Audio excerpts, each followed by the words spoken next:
Hello cricketers, ఇవాళ Chilakaluripet ground లో జరగబోయే కౌంటీ మ్యాచ్ 68 పరుగులు 5 ఓవర్లు. మరి కౌంటీ ఆడేది ఎవరో తెలుసుకుందాం పదండి. బాబాయ్ అదుగాను చిలకలూరుపేట అఖిల్కి. బౌలింగ్ కి లోకల్ బాయ్ అఖిల్, బ్యాటింగ్ బాబా. ఫస్ట్ బంతి డాట్ బాల్, తర్వాత బంతినే మిడ్ వికెట్ మీదుగా గాల్లో కొట్టి ఫస్ట్ వికెట్ ని కోల్పోయాడు బాబా.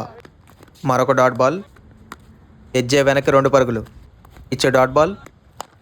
ఈసారి ఫుల్ టాస్ బంతిని స్ట్రైట్ గా కొట్టాడు బాబా, second wicket gone. Leg stump మీదుగా 2 పరుగులు. ఈసారి బాబా నుంచి బౌండరీ. మరొకసారి గాల్లో కొట్టి మరో వికెట్ను కోల్పోయాడు బాబా. ఈసారి స్క్వేర్ లెగ్ మీదుగా 2 రన్స్.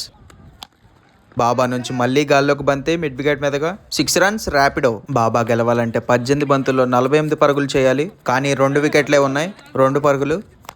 మరొకసారి గాల్లోకి బంతి, ఇట్స్ 6. బాబా నుంచి మళ్ళీ గాల్లోకి బంతి, 4 వికెట్స్ గోన్. ఈసారి బాబా నుంచి గ్యాప్ షాట్, 2 పరుగులు మాత్రమే. మరోసారి కొట్టే ప్రయత్నంలో బంతి టాప్ ఎడ్జ్ గాల్లోకి. 5వ వికెట్ని కూడా కోల్పోయి ఆల్అౌట్ అయ్యాడు బాబా. Local boy Akhil won the match. Do follow and subscribe county cricket.